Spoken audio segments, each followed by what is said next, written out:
Great. So, as you can see here, it's my picture. So, my name is Floanie Good, and I am a current second semester nursing student in the bachelor's program. And I'm from Maryland, so I'm a born and bred PG Countyan. If you know where PG County is, it's just everybody makes fun of the name, so I like saying it in a weird way, but the city wise, I grew up in Greenbelt slash Bowie, which is pretty close to each other. Um, and I went to Prince George's Community College actually before I came to UMSN, which stands for University of Maryland School of Nursing.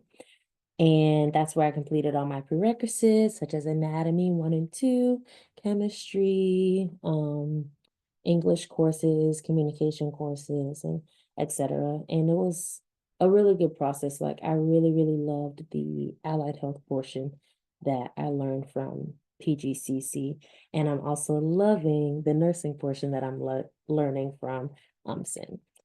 Um, so why I chose to come to University of Maryland is because when I was breaking down, of course you usually you make a list when you're choosing colleges. So when I was breaking down the college that I wanted to go to, a big thing I was looking at was their NCLEX pass rate, especially because during COVID, a lot of people's dropped.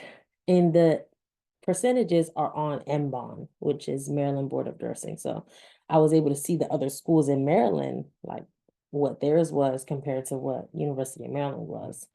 And I realized that UMSN was able to stay consistent even with the pandemic. So that means that whatever they're doing at their school, they're getting those students prepared to pass. And I want to be prepared to pass my NCLEX. So that's why I chose University of Maryland. On top of the fact that it's a big campus, even though it's city like it really goes for miles around downtown Baltimore. So that was really cool. And yeah, but they also have the Shady Grove campus too. So if you live closer there, that'd be cool too. And their campus is also very beautiful. But all in all, you should choose to come here because they have good NCLEX pass rates. They are preparing me. I can vouch as a current student that my assumption that because of their rates, you are likely going to be a prepared nurse, that they do teach you, and I can see why their rates maintained and are so high. Um, so that's really a huge benefit, and you want a school that's going to teach you because there are some nurses out here that don't know what they're doing, and you don't want them to take care of you because you want to be safe, and they're not safe. So yes, I chose nursing itself because I want to be a part of that team that takes care of you. And it really excites me to do the interprofessional work, like working with the doctors, working with the physical therapists, working with occupational therapists, just everybody in working with the patient themselves to either better or maintain their illness or provide comfort if their illness is not going to get better and they're in hospice care. Um, so being that piece to the whole really just drew me towards healthcare. And you don't only have to do that at the bedside. There are many ways you can be the piece to the whole of somebody's story when it comes to their health. So you can work in a clinic, you can work in a hospital, you can work in a social security office as the nurse on board or nurse on call, which is more so like public health. And there's just so many branches. You can work in the government, or you can work in the military. Just being that piece that allows somebody's story to change in a positive direction, even if their illness is not, it makes me warm inside. So, yep. And now, oh, also, I'm expected to graduate next year, December 2025. But now I'm going to go to the next slide. And before I start talking about what's on this slide, which is just the title of our session today, I want to please ask the two people that have joined if you can introduce yourself. Nothing big or nothing long, but just say your name and tell me if you're having any questions on your mind or where you're from, whatever you want. Just your name and any random thing or a question.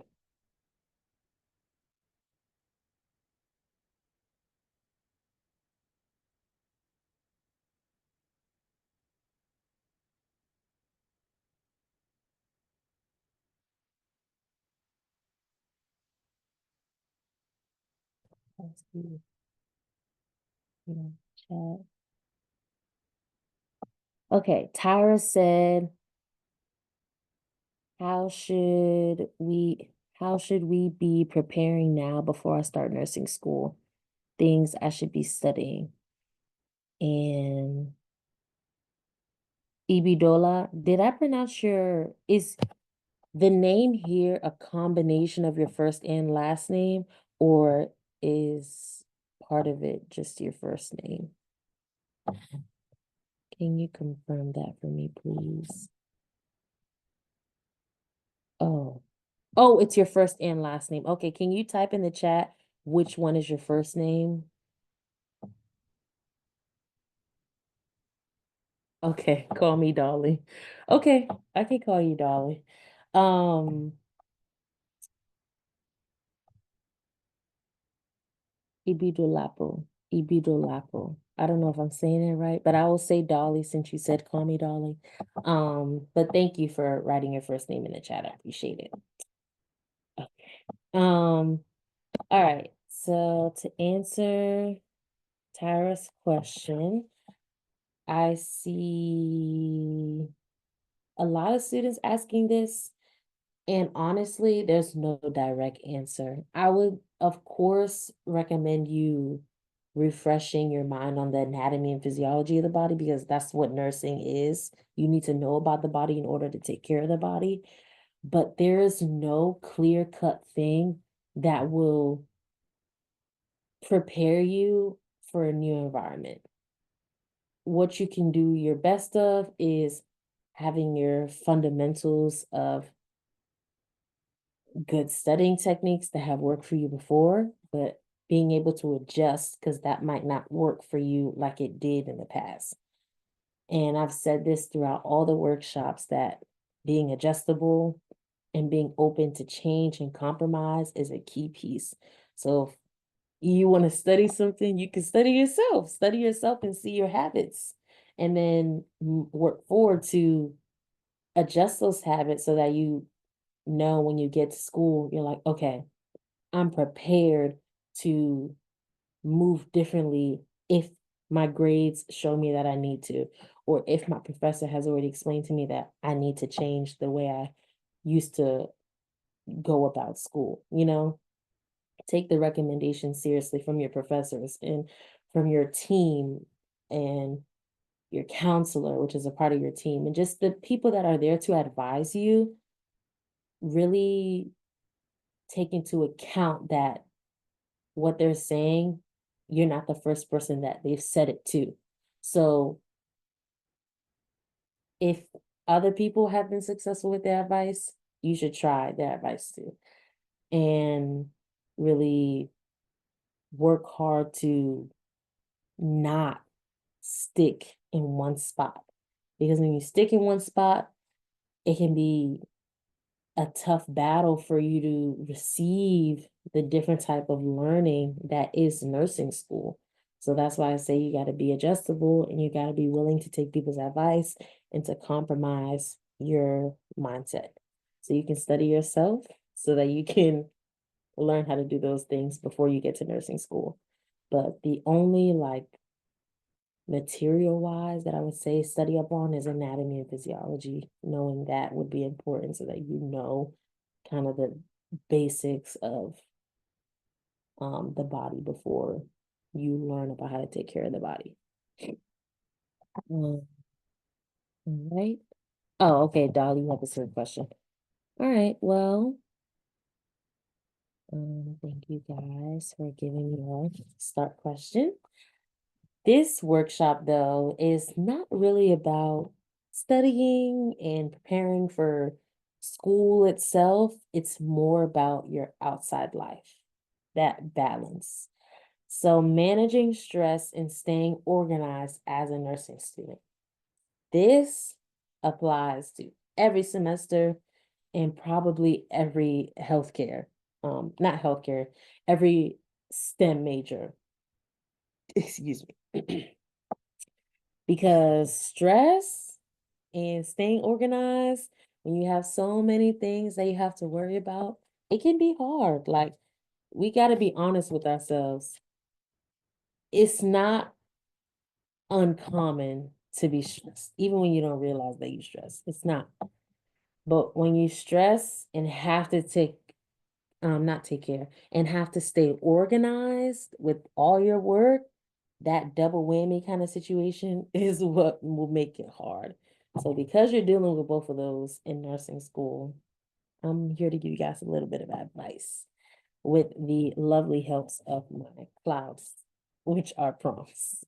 So the first cloud is about specific strategies to manage stress and prevent burnout. I want to just go back because I know not everybody understands the true meaning of burnout. Burnout is like a complete depletion of your energy. You have just lost all motivation, or if you haven't lost it all, you're down to like less than 15% of motivation or desire to do things that are important for your progression or to do things that are important for, you know, regular daily life things like I know this sounds nasty, but when people are burnt out, a lot of times they lose their hygiene. So if you're the type of person to take a shower every morning and every night, you might notice that because you've just been so tired mentally, your body gets affected and you start taking a shower once every 3 days. Even if you didn't wipe yourself well after you took a little dookie. Like I said, I know it sounds nasty, but that's how bad burnout can get. And when you're stressed to a certain level and not maintaining that organization to prevent such a depletion of your energy, it can get really bad. And it almost resembles a little bit of symptoms from severe depression. So, yeah, but burnout is more so of a physical thing due to mental battles versus depression is like a mental battle that remains a mental battle and affects you physically. I don't know if you guys are able to process that, but it's quite literally that simple. So, yeah, now that you know burnout is just a complete depletion of your energy, you've used all your resources up, you are just, you're done. That's it. What are you supposed to do now? How are you supposed to keep going, right? You don't want to get there. When you get there, it can be hard to turn yourself around, especially when the assignments are not going to stop. So you get yourself burned out early, it's not going to look good. And it's going to make it even harder for you to move forward in nursing school. So anyway, like I said, we don't want to get there. So strategies to manage that stress, that mental stress before you get to such a severe stage would be keeping a planner. Keep a planner. And if you don't like literal planners, you can use a clipboard with loose leaf paper that you write stuff down, write notes, or have a little journal that you have to write dates and write notes on, add this to my calendar. Or if you like to use your computer a lot, or you have an Apple ecosystem, that's the phrase I've been hearing, or you got an iPhone, you got an iPad, you got an Apple MacBook, and the pencil stylus thing and just everything. I don't have an Apple ecosystem, so I don't know all the components. Oh, headphones too, right? Yeah. So if you have that, for example, you might not need a notebook. You might prefer your iPad. So you write a lot of stuff in your notes of your iPad.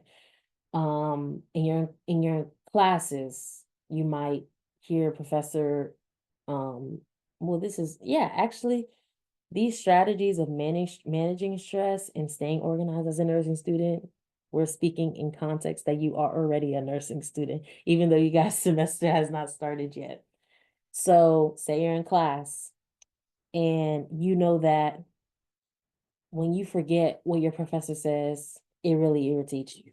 Or it causes you to worry like you're gonna mess up or not do well on a test because you didn't pay attention or you didn't write something down.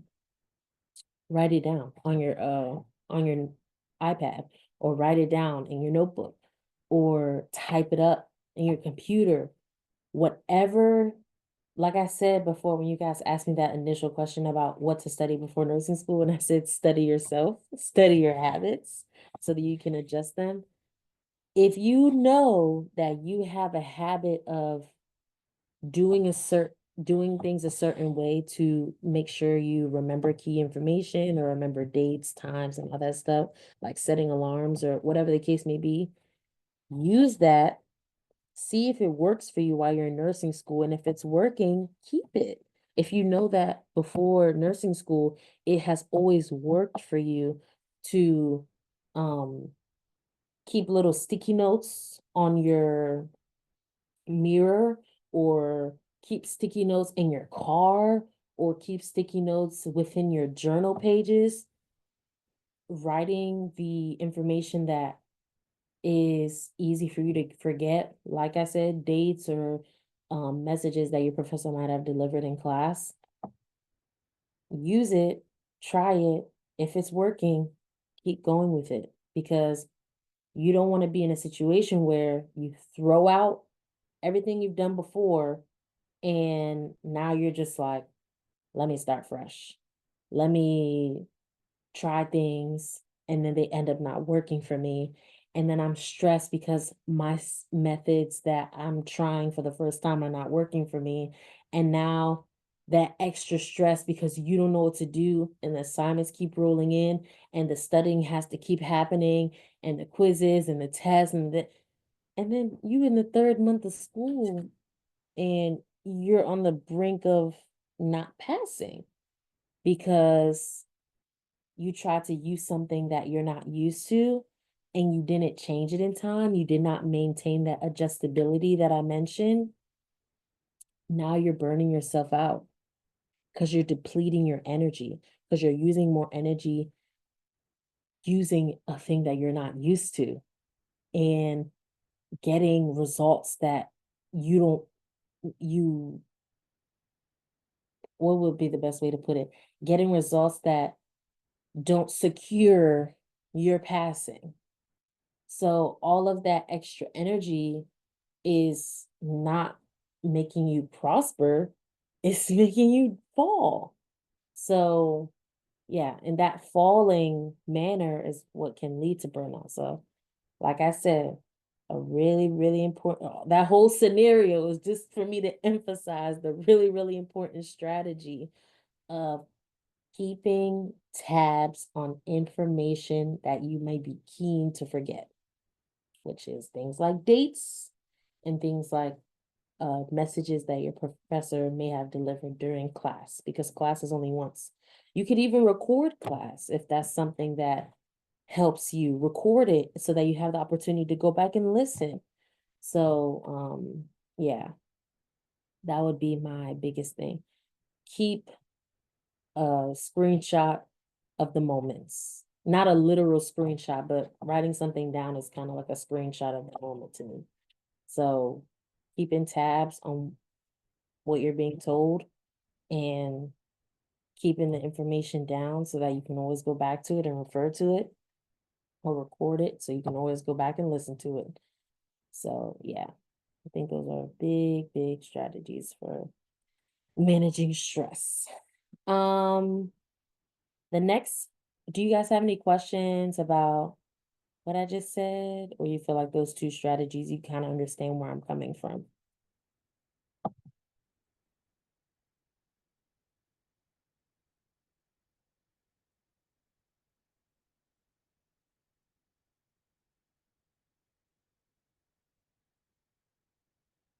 Mm,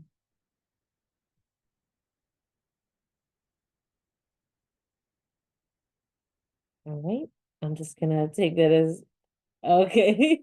Thank you, Dolly. I was gonna say I'm gonna take that as no question. All right. So the next thing I want to talk about is kind of picking back off strategies for managing stress, but it's specifically saying the importance of self-care and finding a work-life balance.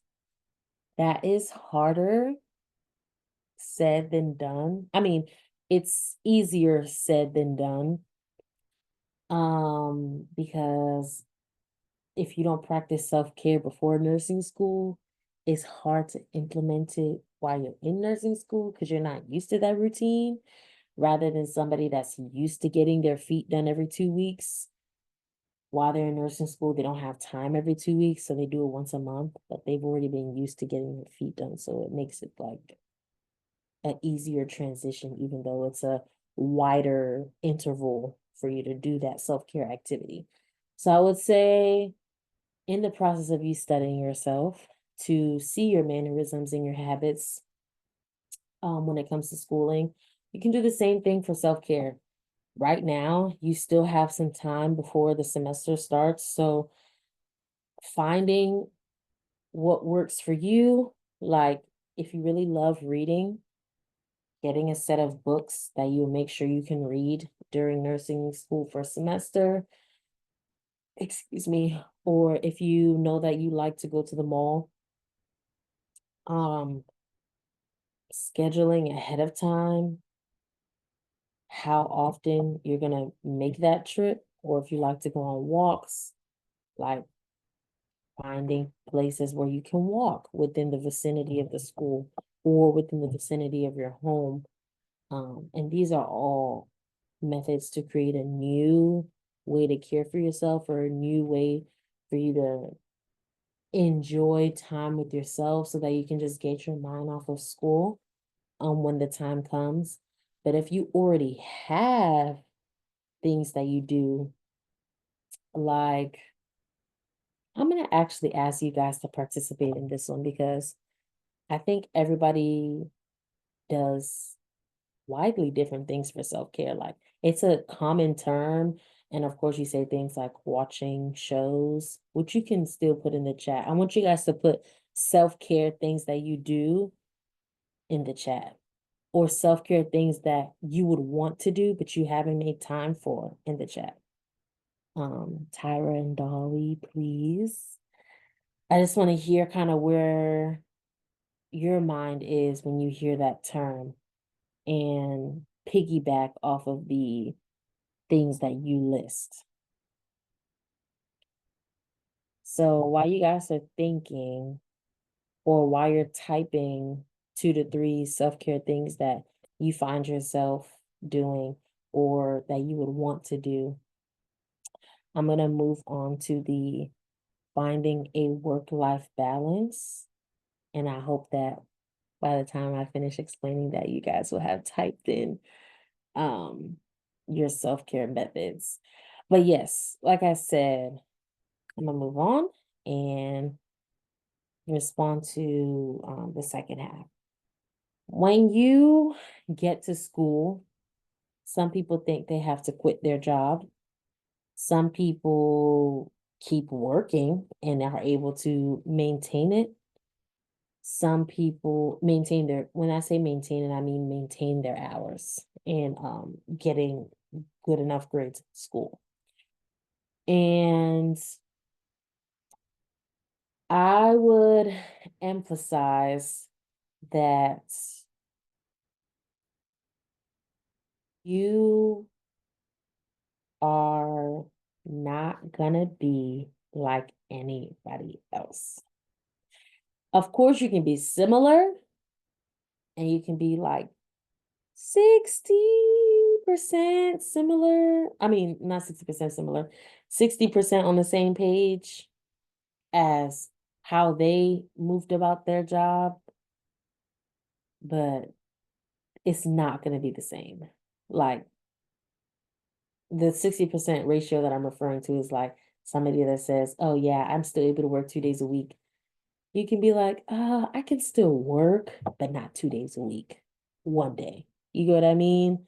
So you have to be separate when you're deciding how you're going to move about um, your work-life balance. You have to be separate from what you hear from your friends and your classmates because you don't want to apply their technique and it's affecting you in a negative manner because you thought that you guys were the same. Nobody's ever the same when it comes to work-life balance. It's a weird topic. Some people just are able to do work at work, so they can do assignments at work, or they can operate in another space and still get effective studying done. So you have to really look into your life and see your patterns and if that's something that you're able to do. Or if you work at a group home, for example, if your clients are more of a one-on-one case, that's going to take up more of your time. So somebody else that's also working in a group home during nursing school, yes, you guys are similar in the fact that you're working in a group home, but theirs, it's not one-on-one cases. They don't have to do as much stuff in their house, so they can get schoolwork done. So yeah, that again contributes to the 60% similarity um analogy that I gave.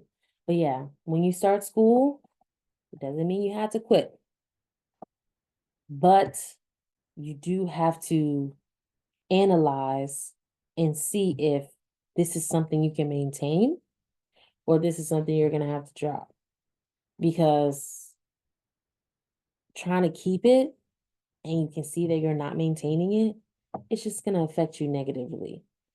But having it and analyzing how you're doing while you have it is better. But I would definitely say, just like you need to be adjustable in terms of how you learn or how you receive information or how you jot stuff down, you should try your best to either find an adjustable employer or a way you can work out your schedule so that you have that leeway room to change it if you can see that it's not working for you. Or you can just not work. Some people just don't work. But if you are somebody that does work, being able to see like, yes, I see what you said, Dolly. It really does all depend on your work environment. And again, it's going to depend on how your management is, or if you are a management, whoever is over you that you need to communicate that your hours have to change with. So, yeah, having somebody that is not rude or is not like I don't know the word I'm looking for, but a stickler, I guess you could say, somebody that's not like, oh, I'm not gonna let you do this. If you do this, you have to quit. Like you don't want to work for somebody that's like that. You want to find somebody that's gonna understand that you're in nursing school and it's not simple. So again, that all contributes to your work environment and your employer slash management team. But no, starting school does not mean that you have to quit. Um, and it does not mean that you can't have a life. But if you are somebody that goes out every Saturday and Sunday, or every Friday and Saturday, it's going to get tougher to do that because you just have other obligations, especially with clinicals and all that stuff. So it's kind of goes. So I'm going to go back to the self-care thing because I mentioned an example of somebody that gets their toes done every 2 weeks and has to push it back to once a month. If you're somebody that is very social and you go out twice a week on the weekends, you might have to push it to every 2 weeks. So being adjustable in the fact of knowing that you don't have to give up your life, but you may have to change what that looks like for you just because you need to prioritize passing when you're in nursing school. But yes, I see here that you guys who wrote some common self-care things that you do. Oh yeah, getting enough sleep. Yep. And time management.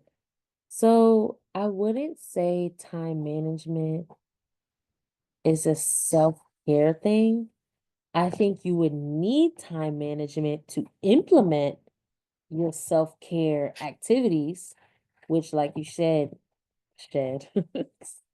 like you said, getting enough sleep. Some people just love to take naps. So if you sleep real good, like you got a position, you got a blanket that you love, you got your favorite pillow, you're like, every Thursday, I'm taking a nap from 5 to 7, no matter what y'all say. Or I'm sleeping for 12 hours. Please don't come wake me up. Or something like that. If you live with other people or if you are by yourself and you have your space and you know this is my designated time to get sleep and I'm just going to sleep as long as I want. That's self-care. And it's important to take that time if you know it's something you enjoy and you know it's something that gives you peace of mind. You should do it. So I love that you said that because my sister loves to sleep. She is a sleeper. So I know some people just enjoy being asleep. Anyway. Uh oh, Tyra said, what about balance as a single parent? Tyra, can you get, I will answer your question, but can you tell me one self-care thing that you would want to do or are already doing?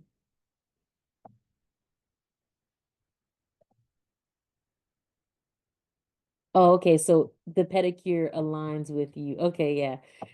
Since I already gave that analogy, then I'll just reiterate the um thing of don't stop doing it, but you may have to adjust how often you can do it. And to answer your question about the balance as a single parent, there are barriers in the sense of do you have somebody that is supporting you, even if you're a single parent? It's even if you're not a single parent, you need a support system in nursing school. And part of your support system can come from your classmates. Like you shouldn't isolate yourself. It can be like, oh, I met these people at orientation and we just clicked and they've been my rock ever since. And having like, I know everybody's situation is different, but having like your child's grandparent or your sister or any family chosen in blood, closed mouths don't get fed. So even if you might feel like a burden that you need this person to help you babysit, you gotta do what you gotta do sometimes. And you can compensate in a way that you see fit and not even monetarily, but like being there for them or helping them do something like decorate a party or something that they cannot forget.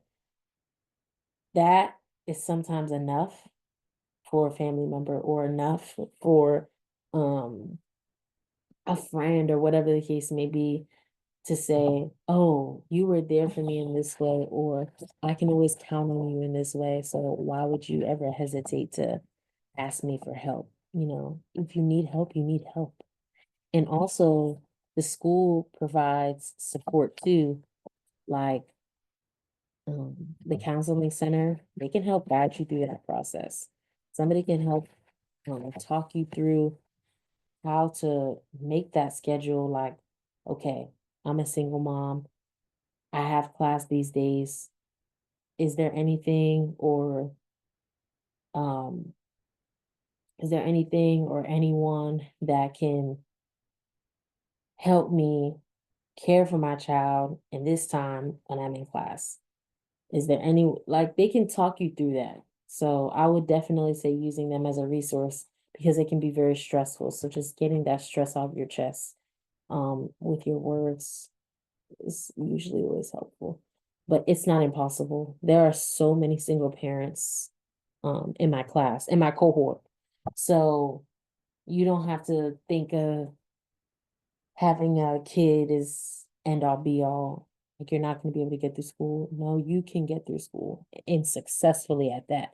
But that thing of having a support system is really, really important. And that's when, whether you have a kid or not. So I hope I was able to kind of answer that. That balance comes from scheduling, to be specific. So the balance comes from scheduling, the order of how you're going to take care of your child in moments that you can't physically be there, and making sure that you're brave enough to ask the people around you for help. So I'm going to move to the next cloud because we're running out of time soon. So staying organized with multiple classes, clinicals, and assignments. This all goes back to what I've been saying this whole time, I think. So I will add though electronic calendar. So with electronic calendars, they can give you reminders. When you write stuff down in the book, I'm a writer, so when I write stuff down, that's kind of how I remember it. But if I write something down that I know that I'm likely to forget, I'll add it into my calendar so I can get an alert. So if you don't like writing stuff down, adding all those details into your calendar so you can always get alerts for everything, or if you are common to forget everything you have in your schedule or that you might have due, um, putting a 1 hour reminder, 2 days reminder, or 1 week reminder, or study right now, any of those things, it can help with staying organized and making sure that each class is accounted for. Each clinical day is accounted for. Each assignment is accounted for. Paper calendar or electronic calendar, paper notebook, or using your iPad in this ecosystem, Apple ecosystem, and writing in the notes like, oh, don't forget this. Whatever your eyes are drawn towards more, I would say utilize that resource. And then the last one is the mental health resources for nursing students. I also touched on this already. I guess all of these clouds are pretty much connected, huh? It's pretty cool. Oh, Tyra had to hop off. Okay. I would say for mental health resources, of course, the Student Counseling Center.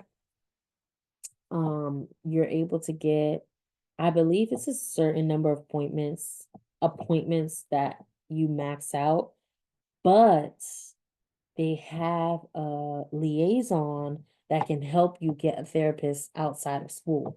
So if you see yourself needing long-term assistance, which I just recently got a therapist, so I think it's really important to have one because they can really help you talk through and um schedule the things that are always on your mind and always causing you trouble or whatever the case may be. Um, but yes, there's a liaison that can help you get connected to other therapist offices in the area, or if you need an evaluation or whatever the case may be, there are resources for you. So yeah, that's what I would say about mental health resources. And I would also say if you ever just need somebody to talk to, your counselor is usually always available too. Your counselor, your professors, your lab instructor.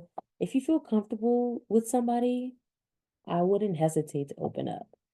And also, if you don't feel comfortable with somebody, I wouldn't hesitate to seek help and go to a licensed professional because it's like some people get more benefits from talking to a mentor, and some people get more benefits from talking to a therapist, or you can do both. So, yeah, you got to start somewhere though. And you got to talk about what you're going through or talk about what's been heavily on your mind so that you're not struggling to the point where you're having a hard time returning or bouncing back, which just goes back to that thing I was saying about burnout, where you've stressed yourself so much that you're having a hard time getting up and now you're on the brink of failing. You don't want to put yourself in that position. Yeah. You want to pass and you want to do well and see victory upon your name. So yeah, That's what I'll say about the mental recesses on campus. Do you have any questions for me, Dolly, since Tyra left? Um,